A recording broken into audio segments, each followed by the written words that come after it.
Sinungaling daw? Tatay ni Richie Rivero muling binanatan si Andrea Brillantes. Hindi pa tapos ang ama ni Richie Rivero sa pagtatanggol sa kanyang anak laban sa mga basher. Sa comment section ng Facebook post ni Richie noong October 29, nag-iwan ng mahabang komento si Paulo Rivero. Anya, darating ang panahon na lalabas ang katotohanan kung sino ba talaga ang nagsisinungaling. We may be outnumbered now, but I truly believe that if God is with you, who can be against you?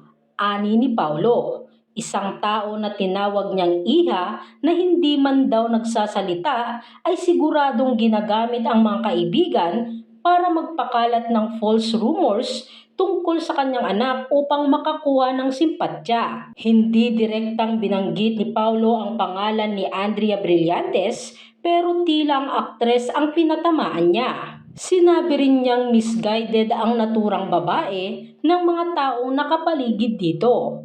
Ani ni Paulo, "You guys can say anything you want, badmouth our family, but in the end our family can still go to bed and have a good sleep. Because we know kung sino ang sinungaling, kung sino ang gumagawa ng kwento at paniwalain ang mga taga-suporta, and asking others to spread false information just to gain sympathy. She may not be talking in public, but definitely, she's asking her friends to post and spread false rumors. Alam mo yan, iha. Sabi mo nga, ang importante, bebe, yung feeling ko sa'yo, hayaan mo na mga sinasabi ng friends ko. Basta tayong dalawa, okay ha?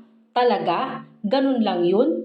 I can only wish all the best, iha. And when the time comes at lumabas na ang totoo, I just hope makabawi ka pa. We really feel sorry for you cause misguided ka ng mga nakapaligid sa'yo. Matatandaan kamakailan, si Andrea Brillantes ba ang pinariringgan ng ama ni Richie Rivero na si Rusco sa isang social media post nito? Nitong weekend ay binida ni Rusco sa Instagram ang photo niya kasama sina Richie at Leren at iba pang mga anak. Anya nga sa kanyang post, yun naman ang hindi totoo. Plus importante yung maayos na ugali at pagrespeto sa minamahal mo at hindi lang pakitang tao para mapag-usapan. Yun naman ang sobrang layo at yan ang sigurado ako. Caption ni G. Rivero, "May God bless you always mga anak."